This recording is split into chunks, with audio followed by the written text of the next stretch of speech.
Hey everyone, and welcome to our deep dive today. We're going to be tackling H-1B visas. You know, they're always a hot topic, always buzzing with opinions and different controversies. But you probably already know it's this program that's designed to bring skilled workers to the U.S. But there's actually, trust me, way more to it than meets the eye. We've got lotteries and limited numbers and some pretty intense debate. So we're going to unpack all of that today. You know what really grabs me about this whole H-1B thing? It's kind of a paradox. It's meant to fill gaps, specialized skills. Primarily, we're talking tech, engineering, and healthcare. But the way it's structured creates this real bottleneck. Oh, yeah, for sure. I was reading that there are only 65,000 regular visas available, plus another 20,000 for those with, U.S. advanced degrees. But get this, hundreds of thousands of applications every year. Yeah, talk about pressure. It's a high-demand, highly competitive system. And because of that, they use a lottery system, which, as you can imagine, leaves everyone, companies' applicants, in a kind of limbo. And it's not exactly a recipe for stability. Definitely not. And speaking of instability, former President Trump's recent comments on immigration have really stirred the pot. He's talking about allowing competent people into the U.S. He even suggested it might involve, training others. Does this sound familiar? Remember his Buy American policy? It does seem like a little bit of a U-turn, doesn't it? And that's what makes it so fascinating. Is this a genuine shift in his stance on immigration? Or this like a calculated move? Is hard to say for sure. Let's take a listen to a clip of what he actually said. Okay. Let's listen. Sounds good. So that's Trump's take. What's your analysis? Is he changing his tune on immigration? Or is there maybe a deeper strategy at play here? Well, I think it's really important to consider this in the context of his overall approach to immigration, especially his stance on birthright citizenship. Ah, yes. Birthright citizenship. Now, for those who might not be totally familiar with that concept, it basically means that anyone born on U.S. soil automatically becomes a U.S. citizen, regardless of their parents' immigration status. And this has been a huge safety net for families on H-1B visas, especially given those insane wait times for green cards. We're talking decades sometimes, right? Exactly. It's created this situation where having a child born in the U.S. becomes a pathway to stability, a way to anchor their lives here. You can imagine how much uncertainty ending birthright citizenship would inject into their lives. It'd be a massive change for sure. Yeah. And, could even make the U.S. less attractive to skilled workers, considering the H-1B route. Especially with all the talk about how some companies, particularly those big IT consulting firms, are kind of gaming the system. Yeah, that's a valid concern. Yeah. You've probably heard of companies like Cognizant, Infosys, and Tata Consultancy Services. They've received a staggering 350,000 H-1B approvals over the past decade. Wow, that's a huge number. But what's even more concerning are the accusations that some of these firms are flooding the system with way more applications than they actually need. And it raises some ethical questions about, whether the program is being used fairly and as intended. Absolutely. The concern is that these tactics effectively crowd out smaller companies who are genuinely seeking those specialized skills. It creates an uneven playing field and really distorts the program's intended purpose. Right. And on top of all that, there seems to be a shift happening within the tech industry itself. Big American tech giants like Amazon, Meta, Google, they're actually increasing their H-1B applications. Amazon alone saw a 478% increase since 2016. But there's a twist. In 2024, approvals for these tech giants actually dipped. What's going on there? It suggests a changing dynamic. While American tech companies are vying for this global talent, Indian firms, which traditionally relied heavily on H-1Bs, are scaling back. They're starting to hire more locally in the U.S. or explore other solutions. So what's driving this shift? Why are these Indian firms changing their approach? And what's behind the dip in approvals for the big American tech companies in 2024? Well, for the Indian firms, it could be a combination of factors. Maybe they're finding it more efficient to hire locally, or perhaps they're facing increased scrutiny of their applications. The dip in approvals for tech giants in 2024 is interesting. It could point to increased scrutiny, a renewed focus on hiring American workers, or even a shift in business strategies. But it's important to note that despite these changes, Indian nationals still make up a substantial portion of H-1B visa recipients. Yeah, a whopping 72% in 2023, which translates to about 279,000 approvals. It's a clear reminder that the H-1B program remains a significant pathway for skilled workers from India to enter the U.S. And for those who don't get visas, there's this intriguing brain gain phenomenon. That's right. The individuals who aren't able to secure those H-1B visas often end up contributing their skills to their home country's tech sectors. And this has led to some pretty remarkable growth, particularly in India. It's fascinating to see how this program has these ripple effects around the globe. And speaking of impact, we can't overlook the role that H-1B visas play in innovation. Here in the U.S., did you know that immigrants make up only about 14% of the U.S. workforce, but account for almost 25% of all patents? It's pretty striking when you think about it. It really underscores how vital immigrants are in driving innovation in the U.S. And the H-1B program, by attracting and retaining top-tier talent from around the world, contributes directly to this phenomenon. It's a catalyst for creativity, fresh ideas, and helps to maintain the U.S.'s competitive edge. And when you look at the economic side of things, the research shows that the H-1B program has actually boosted overall incomes by hundreds of millions of dollars. There's even a study that found each H-1B migrant increases U.S. worker incomes by about $1,345. So that's a combined boost to GDP for both the U.S. and India. Economically speaking, it seems to be a win-win situation. Of course, there are critics who voice concerns about job displacement and wage suppression. Yeah, that makes sense. It's a natural concern. But the research doesn't strongly support those fears, which is interesting. It seems like a much more nuanced issue than it's sometimes portrayed.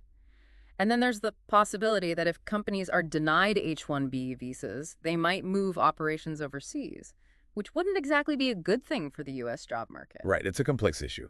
While research generally suggests that the H-1B program has been beneficial overall to the U.S. economy, we need to acknowledge those potential downsides. For example, some argue that wages for U.S. computer scientists might have been slightly higher without foreign competition. However, the overall growth of the tech sector has been a significant boon to the economy. And studies on large immigration surges haven't generally shown harm to local wages. In fact, some even show a rise in per capita income. It seems like the H-1B program, like many aspects of immigration, is a topic that often gets oversimplified in public debate.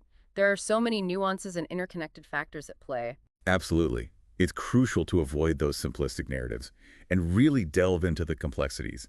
And this brings us back to the potential impact of ending birthright citizenship, which could drastically alter the landscape. For H-1B visa holders, it would be a major shift, wouldn't it? Think about the families who see their U.S.-born children's citizenship as a cornerstone of their future in America, especially with those long wait times for green cards. Ending birthright citizenship would add another layer of stress and uncertainty to their lives. It's a big question mark hanging over their heads, and it all feeds into this bigger debate about, immigration's role in the U.S. economy. There are so many different perspectives on the benefits and the drawbacks, and the H-1B program sits right in the middle of it all. It's a lightning rod issue for sure. Yeah. And with Trump's recent pronouncements, the debate is only going to get more heated. Okay, so let's try to break this down a bit. On the one hand, we've seen how bringing in foreign talent helps America stay ahead of the curve in tech and innovation. But then there are those concerns about the impact on American workers and whether the system is being exploited. It's a tough one. It's not a simple equation, that's for sure.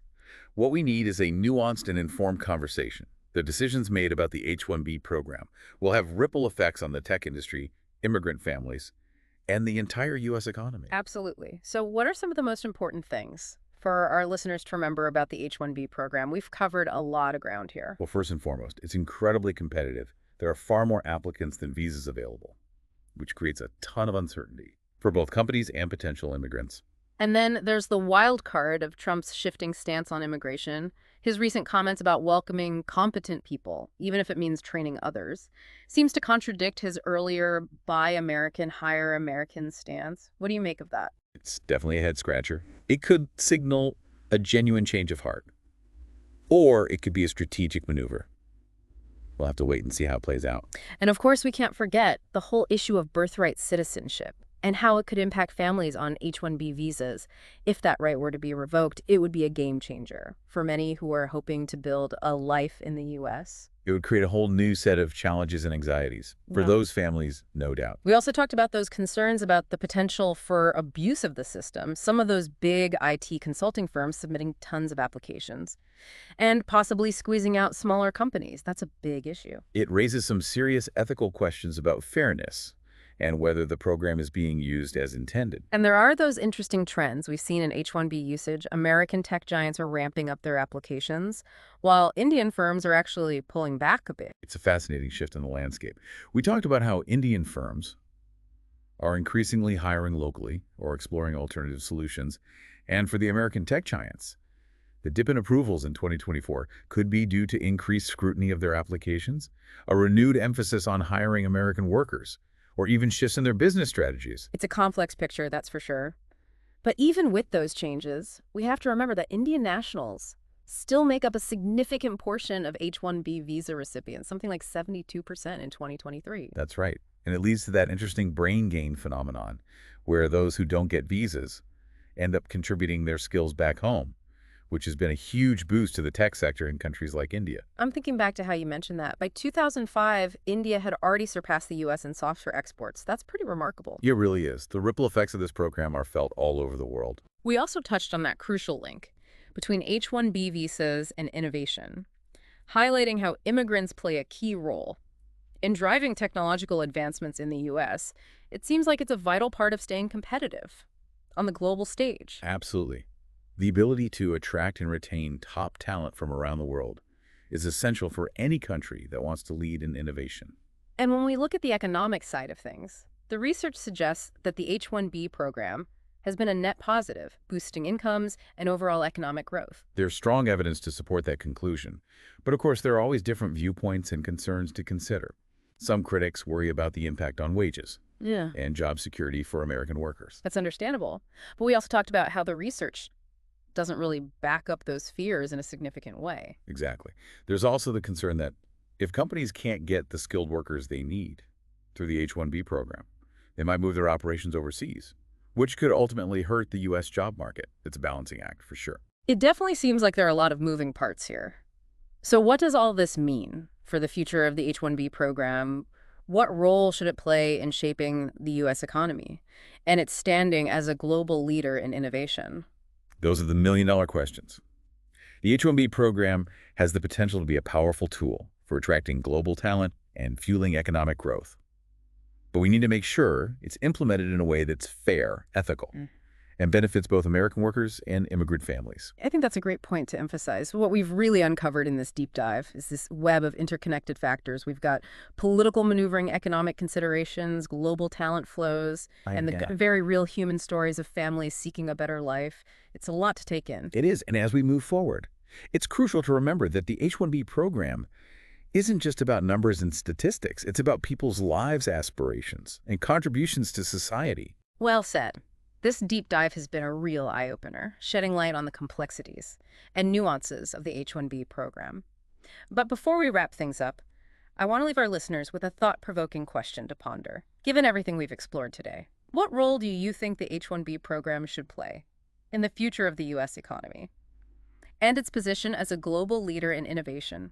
It's a big question, and there are no easy answers. It's a question that deserves careful consideration from all sides. There's a lot at stake here. The future of the tech industry, the lives of countless families, and America's ability to compete in a globalized world. You've given us so much to think about today. I especially appreciate how you highlighted those ripple effects. You know the impact of the H-1B program extends far beyond the individuals who receive visas. It's a global phenomenon, that's for sure. The decisions made here in the U.S. have consequences that reach all corners of the world. It's a reminder that we're all interconnected in ways we might not always realize. This deep dive has been a real journey, uncovering the layers of complexity surrounding the H-1B program. It's a topic that often gets oversimplified, but as we've seen, it's anything but simple. There are so many perspectives to consider, so many factors at play. Well, I think we've given our listeners a lot to chew on today. Hopefully they'll come away with a deeper understanding of the H-1B program and its impact on the U.S. and the world. Thanks for taking this deep dive with us.